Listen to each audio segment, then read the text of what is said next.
China. Thank you so much for joining us. Yeah, thanks for having me. So you have been called by Rolling Stone as, I quote, the 20-year-old CEO is music's babyface mogul who wants to build the MTV of tomorrow. What do you say about a compliment, I guess, like that? Yeah, I'm flattered. I think they called me the babyface mogul because I said I couldn't grow a beard. So I think that's why they threw that in there, which I guess is like still true. Is this true? Is it because you're too young? How old are you now? I'm 21. 20? 21. 21. Yeah. Yeah, flattered. Flattered for sure. So tell our audience a little bit about what you are doing at Flighthouse for some people who don't know your business model yet and how you have been growing on TikTok. Yeah, totally. So right now we're basically the largest media brand on TikTok in the US. So we have about 26 million followers, and we've kind of been growing that for a while. And yeah, we just have like a variety of different original game shows, like Finish the TikTok Lyrics and Dance Charades, and just a lot of different ones that we sort of put out on our platform.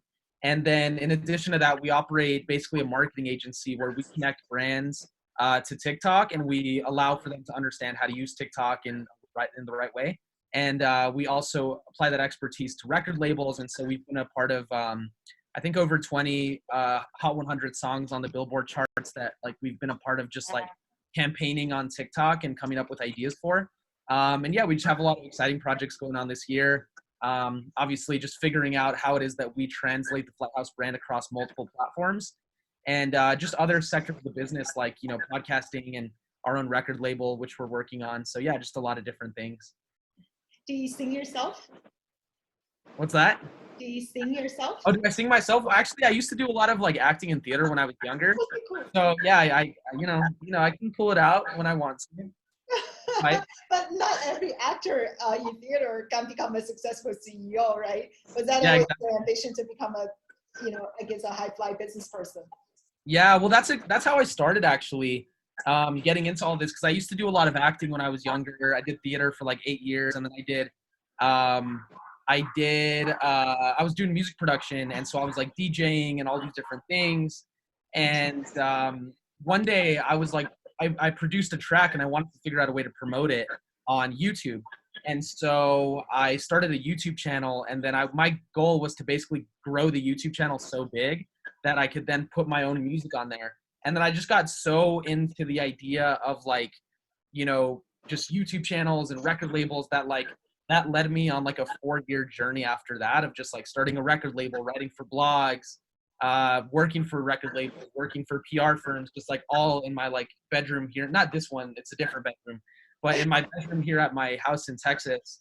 And then when I was 16, Create Music Group flew me out to LA. And then when I was like 18, I started building Flighthouse. And so that's kind of been the trajectory. But even as of right now, like I'm sort of switching where it's like, I don't want to lose that creative side in me that got me started in the business. And so it's kind of a balance to like run a business, but also want to be like really creative when it comes to like DJing or being a TV personality. Yeah, it's like all these different ideas that I have, but I mean, we'll see where everything goes. You have been building your empire on the TikTok ecosystem, right? But a lot of Chinese companies, for example, Huawei now is facing a lot of problems.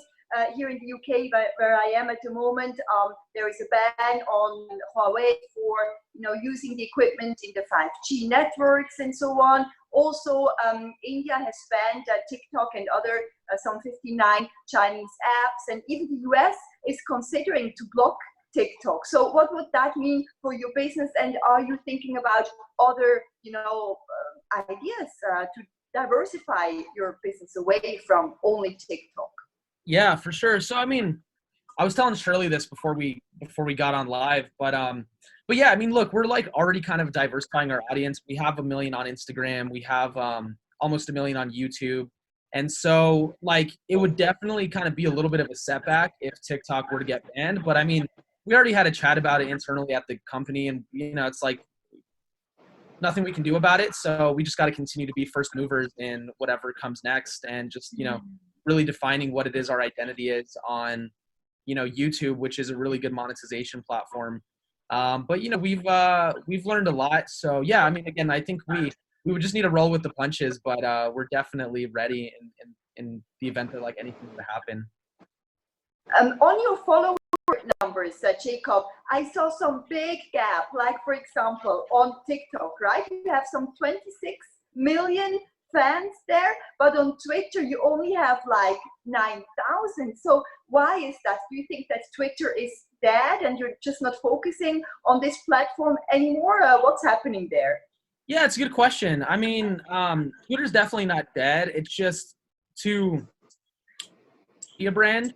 We're a video first brand, right? Like, period. That's what we have to say. It's like they just want to see our content. So naturally, Twitter's going to be the worst platform for us to be on because it's all words, right? Like, no. Yeah, and you recycle a lot of the content. It's not your own content creation. Very often as well. You know, look, like, parent generation. What's that? It's your fans' parents' generation. I know. No, well, I mean, look, like, but the thing is, like, there's a lot of Gen Z celebrities that are on Twitter that are really successful, but it's just like people relate more to a face and like someone's thoughts and words than they do a media brand. So we just got to understand our business model. I mean, you know, obviously we want to be everywhere, but yeah, Twitter's not really a priority for us. But there's even like, you know, so many kind of media brands that, you know, it's hard to get engagement as a media brand on Twitter. You'll notice it's mostly personalities that people are engaging with. But yeah, we're also just mostly a video platform. So naturally, you know, we're going to be successful in the places where video is the primary, you know, way of engaging. Right. Yeah. I'm fascinated. You're a first-time CEO, I assume, and so successfully. But the reality is, how did you learn it? At 14, you started, you know, moving into this, and 15, 16, you started building companies. So who taught you business skills? Yeah, that's a good question. I don't know. I mean, you know, for it. Yeah. Thank you. I mean, you know, my mom definitely, like, it's funny because I did all 12 years of school and all that. And like, it's kind of weird because I skipped 4th grade. And then, so I ended up graduating when I was 16. But like, honestly, I was never like, I was never the best academically. And it's not that I wasn't smart. I just like didn't really apply myself when it came to school because I just didn't really care. Those are the best entrepreneurs, isn't it? Yeah. Those who actually skip school and or drop out early and then they become geniuses. Yeah, but I mean, look, I was putting in the work. Like, I would wake up at like 5:30 in the mornings to just work on my own projects, you know, when I was in like high school. Really? Wow. Yeah, but it was my, you know, I don't know where I get it from, but you know, I think my mom, you know, was definitely just like a really hard worker, and you know, I think you know, she really helped kind of put us in the right direction. But yeah, I think I probably get a lot from my mom for sure. She works really hard. Fascinating. Yeah. So Martina and I, we have been talking in the past few months. You know, there have been generations of American icons in movies, entertainment, you know, in digital videos. All people, including you. You know, the creativity of the American culture, the soft power, has inspired many generations in the world. But today, from your perspective, where you are, do you see any Chinese cultural icons on the horizon? Here in the U.S.? Or globally? I think globally, I mean, I don't know about Chinese specifically, but I mean, I think you look at Korea, for example, and like K-pop, and I think like that's starting to really get globalized, in my opinion. China, I mean, you know, you got like 88 Rising here in the U.S. and like, I don't know, I think they might have one or two Chinese artists, but you know, they got like Joji, Nicki, Rich Brian, and their whole thing is like bridging basically the Eastern Hemisphere with like the West and kind of making it merge. So I think just the East in general is starting to, I mean, I would hope get a little bit more globalized just based on the trends that I've seen with like 88 Rising. But again, I'd actually point more so K-pop, just with like BTS and Blackpink and a lot of what's going on, and the fact that like, you know, even right now, I don't want to say that like BTS took the lane. Like when I was in high school, One Direction was really big, and like all the girls love One Direction, and like My to an daughter. extent, yeah, it's a little bit younger. Like I don't know how old the fans like BTS attracts. I could be wrong. But it's so interesting that like Americans don't even really know, like it's not even their native tongue, and like here they are like learning the lyrics, loving the boys, and so I think K-pop's having a big moment. But I think in general, I don't know. I don't know about China specifically, but I'm just seeing a lot of like Asian culture in general being realized, especially here in the U.S. But the point that Shirley is making is really astonishing and incredible, right? If you think about the huge amount of entertainment stars, you know, from Michael Jordan to Lady Gaga to Madonna to everybody from the West who is so super famous and celebrities in China. And then when you think the other way around, because of cultural differences and language issues and so on, I could, you know, right now think of probably 3 people that have that kind of entertainment and celebrity star status who are Chinese outside, like Long Long, Yao Ming, the basketball player, the pianist Long Long, a basketball player, Yao Ming, and Fan Bingbing, the actor. But apart from those, it's like really hard to come up with anyone. So we need more cultural icons from China for sure. Yeah, I mean, I could be biased just because, like, I'm in the U.S. and so I'm only around U.S. celebrities all the time. But I think, look, I think China is a leader in a lot. Is like, especially when it comes to technology, like they're just like destroying the rest of the world. But I think you're right, Shirley. I think the U.S. has always so if you think about it, celebrities is a form of creativity. Like Jordan is a brand. Like Lady Gaga's a brand, right? And the U.S. has always been the best when it comes to marketing, branding, right? Like Pixar, Disney, like all these American companies, just super innovative. So that's my only reason for thinking. Like I can't really name many celebrities from like the UK, like Africa. You can name from the UK. The Beatles, maybe. Not as many U.S. brands, and that's my point. So, like, I'm just saying, I don't know that it's necessarily a China thing. I think it's just the U.S. being like really freaking good when it comes to like creating celebrities. But again, I could be biased. Like, you might be in the UK and be like, oh, this person. So, like, I don't really know. Right. Yeah. But do you think they will keep this profession, the US? You know, they will be still the home factory for all these branding of celebrities and so on. I mean, I'll put it to you this way too. Like US is the home of like Hollywood, right? And it's this like Hollywood's not even. If you go to Hollywood, like it's very rundown city. But my point is like everyone looks at it.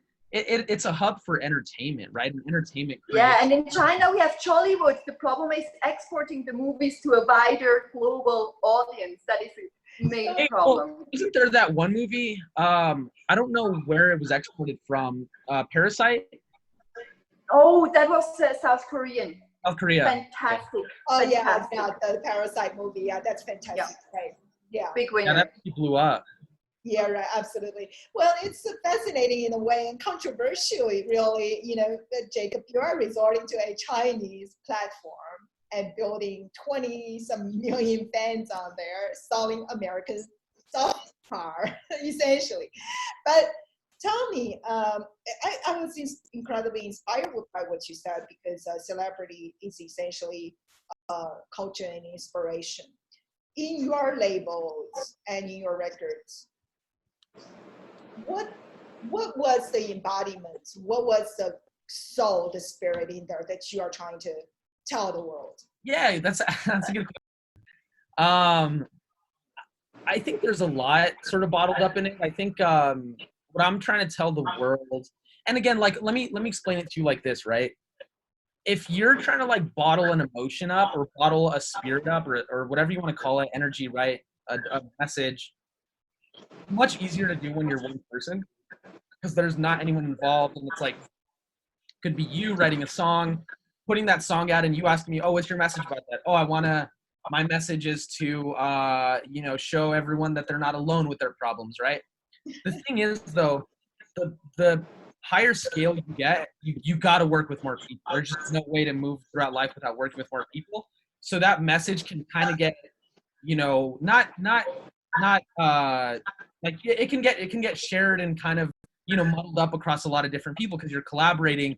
And then it's like, if I'm running Flighthouse, I can't come up with every single content idea that comes out, but I trust the team to sort of come up with that. I mean, as a person, I stand for, you know, just like not taking yourself too seriously, not being too hard on yourself, you know, and also just You like, sound like Shirley and I already, you know, that you don't take yourself too seriously when you get older afterwards. But yeah, yeah. we have a very mature view on the world Yeah, and life. just, you know, having Definitely. fun, and like, you know, there's a lot of ideas that I have where it's like, and that's what I was saying at the beginning of this call. Like, I actually, as we move forward, you know, obviously I'd love to continue to build, but you know, I've had a taste of like the whole executive kind of life, and it's cool. It's just very like by the book, and I just That sounds like early retirement, Jacob. I know, right? Yeah. So what's next then?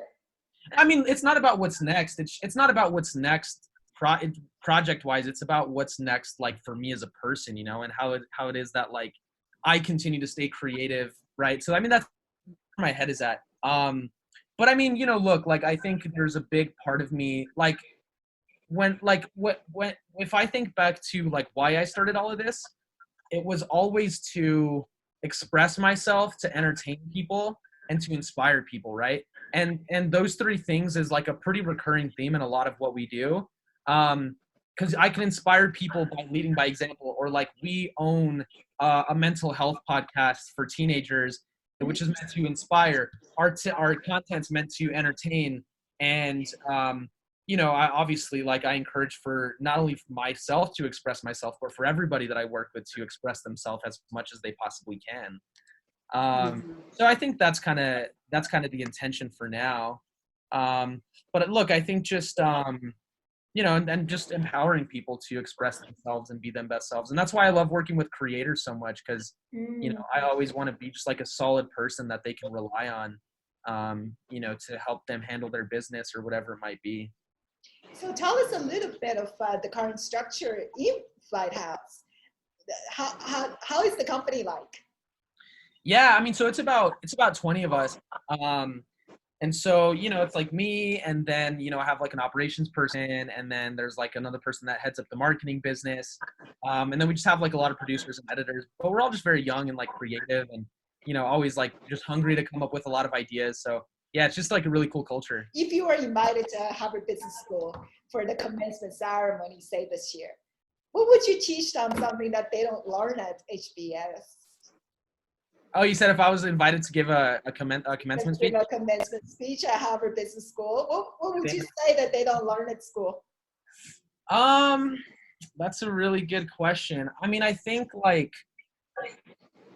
where my gut kind of go, like, I don't know. I think what I've learned is like the best in life is going to be yourself, and just that, you know, I think experience is just the best teacher, you know, and you know, it's like it's that plus like perseverance, right?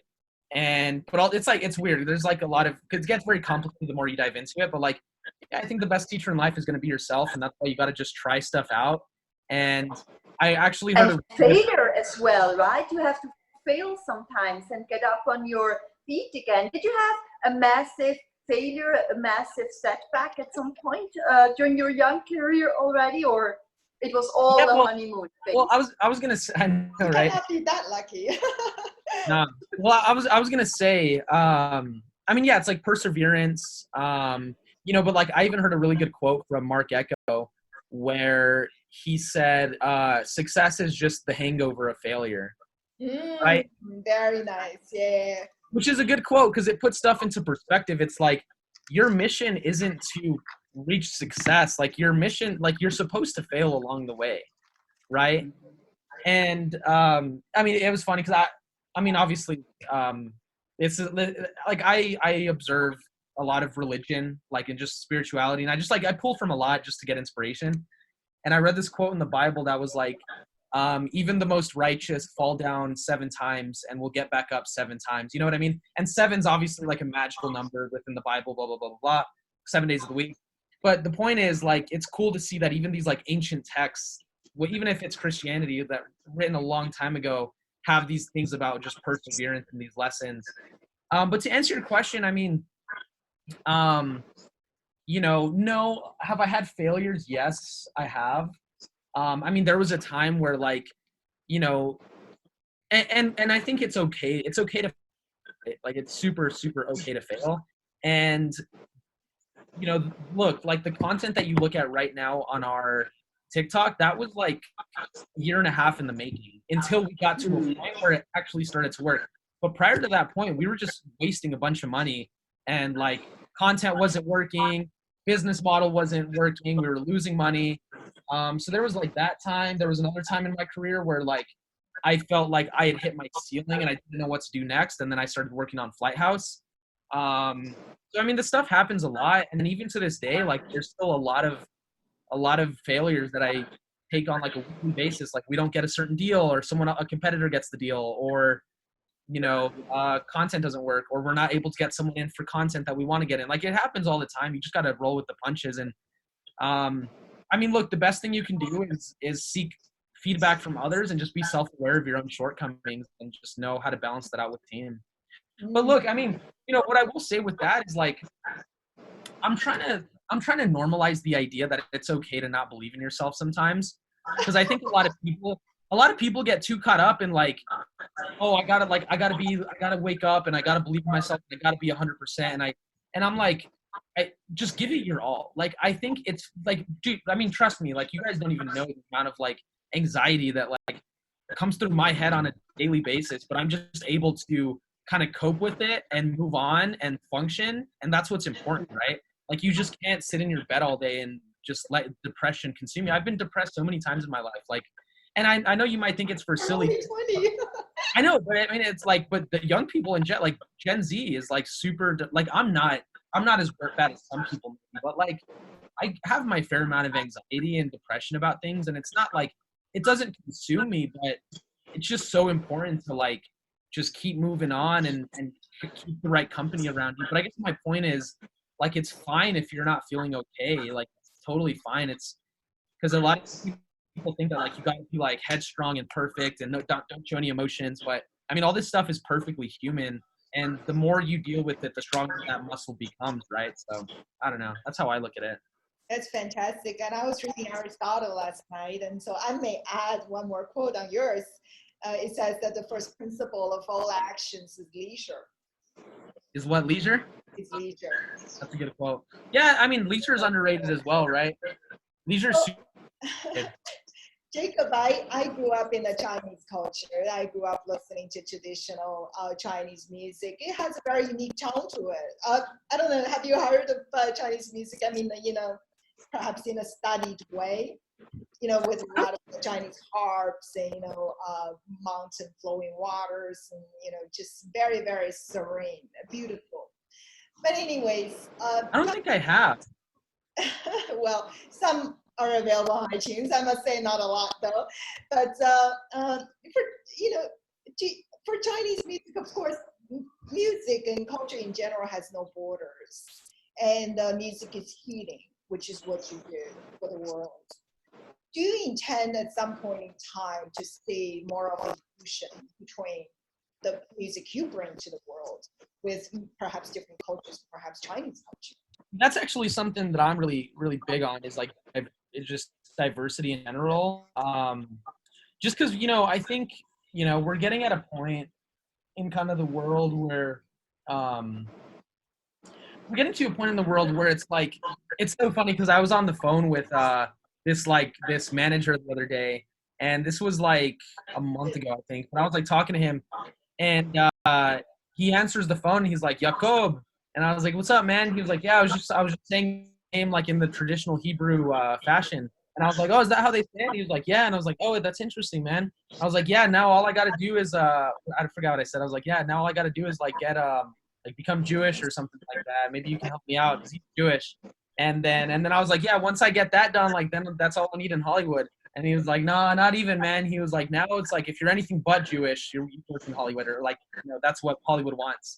And I guess his point was like, it used to, like, we're kind of exiting this sort of era where like it was all white Jewish men running Hollywood, and now it's getting a little bit more diverse slowly and slowly and slowly.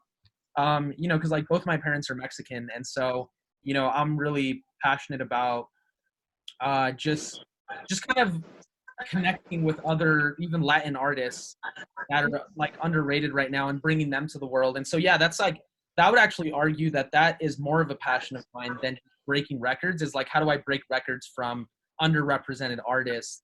And I think that we have one of the best shots at doing that, simply because the thing is, you not only have to have you got to have a good product, but you also got to know how to market it, and we know both really well.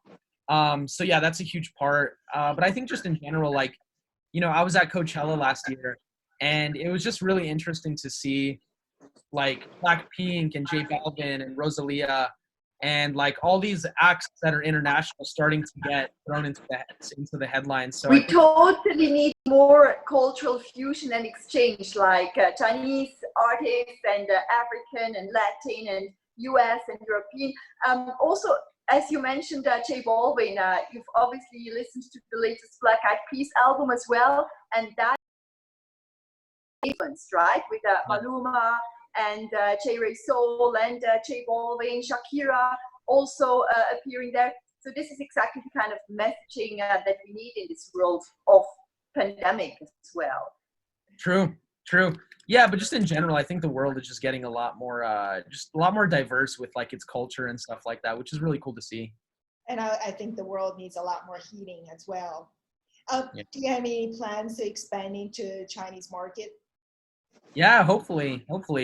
Yeah, I mean, we just have such a pretty simple model when it comes to our content that I think it's pretty easily replicable in other markets. So yeah, I would love to. And my last question, Jacob, the media industry obviously is seeing a lot of disruption right now as well. What kind of disruption do you think will be the next one? Will it be AI, for example, AI in music, or what's the next big that you're going to face? That's a good question. It's so funny because to answer that question, I think of like two quotes that I heard recently. And one of them was from Jack Ma, and it was this like interview that he had with Elon Musk, and like you saw that, like, and everyone's clowning on Jack Ma because they're like, dude, this guy's like a freaking idiot. What is he talking about? But I just think Jack Ma, like, he's approaching it from a little bit more of a philosophical approach, and I think very like technical. And Jack Ma is like, I don't know. He's like, I can't control the future. No one can control the future. He was like, statistically 99.9% of predictions are going to be wrong, and he's like, there's only 0.1% that's going to be right, and it happened by accident. So like I think about that, and then I also remember what was the other quote? Oh yeah, Marc Ecko. He was like, when I was paintbrushing or spray brushing, he was like, I wasn't thinking about building $1 billion brand. I just thought about how I was going to make a great piece on airbrush for the next 30 minutes. And that's how like I answer that question is I'm like, I don't know, but like I know what I'm doing today. And it's like, you might tell me, hey, China is a good market to step into. I'm like, great, write it down. Let's talk more about it. I'll look into it. And I just listen. I just listen to what other people say, and I focus on what I need to get done. But I no one knows what's going to happen. Like, yeah, AI is kind of a cop out in my opinion. Like, obviously AI is going to take over at some point. But I don't know. That's just how I think. And I think even Marc Ecko uses the example of like, when Steve Wozniak and Steve Jobs were making iPhone, like they didn't, when they were working on their first like piece of hardware, they didn't think of making the iPhone, right? So like, I think innovation comes with time, and also just a lot of good timing as well. Right place, right time, right opportunity.